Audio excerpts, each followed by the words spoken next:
Assalamualaikum warahmatullahi wabarakatuh. Sebelum memulai pelajaran aswaja, mari kita membaca basmalah bersama-sama. Bismillahirrahmanirrahim. Hari ini materi aswaja adalah amaliyah nadliyah bab 4. Apa saja yang kita akan pelajari hari ini? Amaliyah nadliyah di sini nanti ada 4 poin. Yang pertama yaitu dibaan. Dibaan itu merupakan syair pujian yang berisikan tentang kisah Nabi Muhammad SAW. Syair tersebut kita kenal dengan diba atau kitab diba, dan juga kadang kita sebut dengan sholawat. Ketika kita kegiatan di hari Jumat itu, Jumat sholawat Nabi, maka kita akan bersama-sama membaca diba di madrasah. Sholawat kepada Nabi Muhammad itu sangat dianjurkan dan bahkan diajarkan oleh Allah langsung di dalam surat Al-Ahzab ayat 56.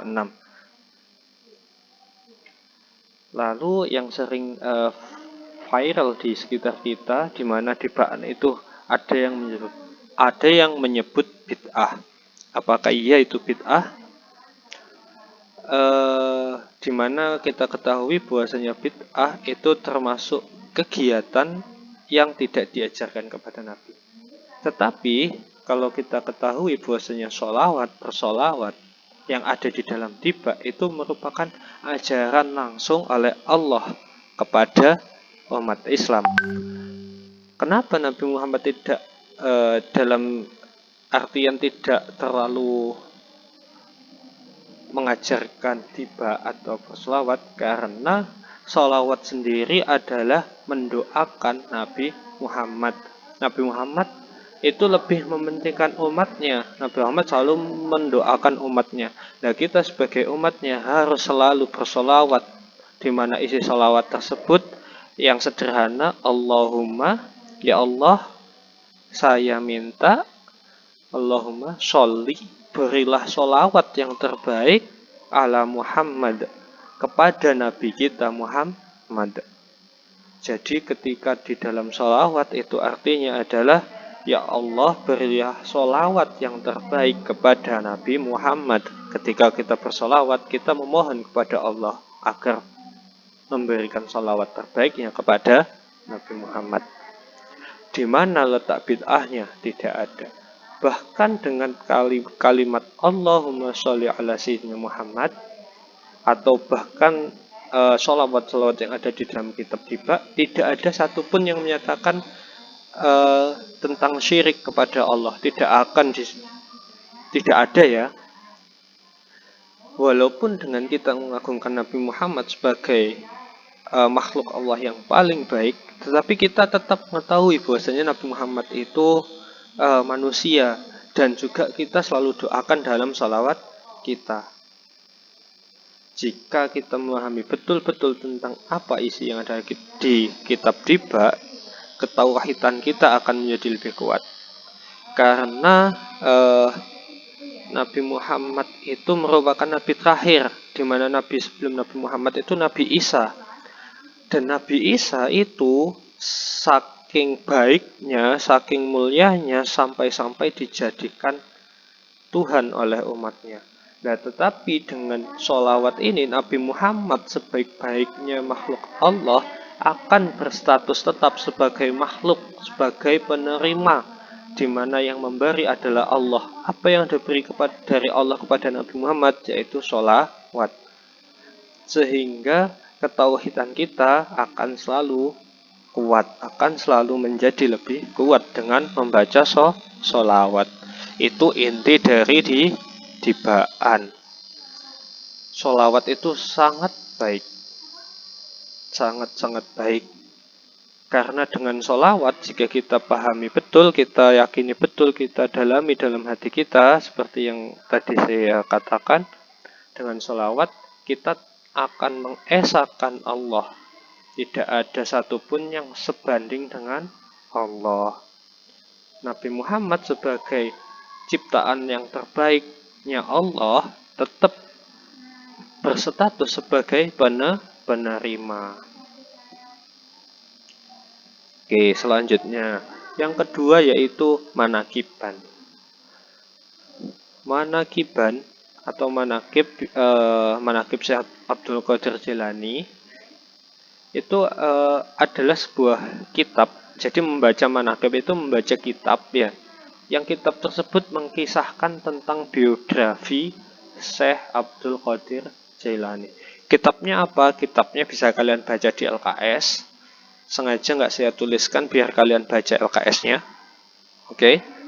Di mana kisah-kisah tentang biografi Syekh Abdul Qadir Jailani ini dari mulai Syekh Abdul Qadir Jailani dilahirkan, tinggal di mana, gurunya siapa, kesehariannya bagaimana. Nah, kita tahu bahwasanya kesalehan yang ada dalam kitab tersebut itu dapat kita ambil pelajaran atau hikayat atau nasihat-nasihat. Dan semua pelajaran yang ada di dalam kitab manakib ini itu sama dengan mengajak untuk bertauhid. Mengapa kok harus manakibnya Syekh Abdul Qadir Jailani? Karena Syekh Abdul Qadir Jailani ini merupakan waliullah, ketuanya, bukan hanya waliullah tetapi ketuanya. Kalau jelas sudah ketuanya waliullah, ketuanya orang yang disayang, dikasihi Allah, yang benar-benar menjadi kekasihnya Allah. Kenapa kita nggak ingin seperti itu? Maksudnya seperti ini. Kita sebagai umat muslim pasti semuanya ingin menjadi kekasihnya Allah. Nah, bagaimana kita bisa menjadi kekasihnya Allah kalau kita tidak mempelajari apa yang sudah dilakukan oleh kekasih Allah yang sudah ada sejak dahulu, yang sudah didokumentasikan dalam kitab-kitab yang sudah ditulis oleh para ulama terdahulu. Nah, dengan membaca manakib ini, kita harus dapat meneladani sifat-sifat dari Syekh Abdul Qadir Jailani, sehingga kualitas ibadah kita akan meningkat. Seperti itu. Lalu yang ketiga yaitu ada pujian. Pujian adalah kegiatan yang dilakukan di antara adzan dan iqamah dalam sholat fardu yang sering dilakukan oleh warga Nadliyin. Kita tahu bahwasanya setelah adzan biasanya akan ada pujian untuk menunggu qomat. Nah, pujian ini salah satu fungsi secara sosialnya adalah memberitahu masyarakat sekitar masjid atau musola bahwasannya masih belum iqamat, sudah adzan dan masih belum iqamat. Dimana ketika antara adzan dan iqamat itu hening, maka kita tidak akan tahu, loh tadi udah adzan belum ya? Wah, tadi udah iqamat belum ya? Tetapi dengan pujian kita akan tahu bahwasannya wah ini masih belum iqamat, sehingga kita masih ada. Kita tahu bahwasannya oh, kita masih punya waktu untuk bergegas menuju ke masjid atau musola untuk sholat berjamaah. Itu fungsi sosialnya. Sedangkan isinya adalah kegiatan yang berupa berzikir. Jadi yang dibaca ketika pujian itu bisa berupa zikir, istighfar, doa atau sholawat. Boleh dipadukan. Jadi banyak hal ya. Mengapa harus pujian? Sebenarnya pujian ini sifatnya bukan wajib, tetapi kita tahu bahwasanya salah satu waktu ijabahnya doa adalah waktu di antara adzan dan iqamah. Dan alangkah baiknya ketika waktu adzan dan iqamah ini kita gunakan untuk pujian. Kita gunakan untuk berzikir, beristighfar, berdoa, ataupun bersolawat. Di mana zikir, istighfar, doa, atau solawat tersebut juga mengingat Allah dan juga berdoa kepada Allah. Itu adalah pujian. Dan yang terakhir adalah wiridan. Kita tahu bahwasanya setelah sholat fardu kita membaca zikir dan doa yang yang sering kita baca dari mulai Astaghfirullahaladzim dan seterusnya sampai berdoa. Nah, itulah yang disebut dengan wiridan. Nah, wiridan ini itu dilakukan nggak hanya sekedar wiridan, tapi ada dasar hukumnya, di mana berzikir dan doa setelah sholat merupakan suatu amalan yang dianjurkan oleh Rasulullah Shallallahu Alaihi Wasallam. Mana dalilnya? Kalian cari sendiri di LKS ada. Bahkan kalau cari di Google juga banyak. Saya hanya akan memberitahu bahwasanya berzikir dan berdoa setelah sholat itu merupakan suatu amalan yang dianjurkan oleh Rasulullah. Dan bisa dilakukan bisiri dengan pelan ataupun dengan keras. Itu bebas. Nggak ada aturan khususnya. Tetapi akan lebih baiknya jika kalian mengikuti apa yang sudah diajarkan oleh guru kalian. Kenapa harus dilakukan dengan keras dan bersama-sama?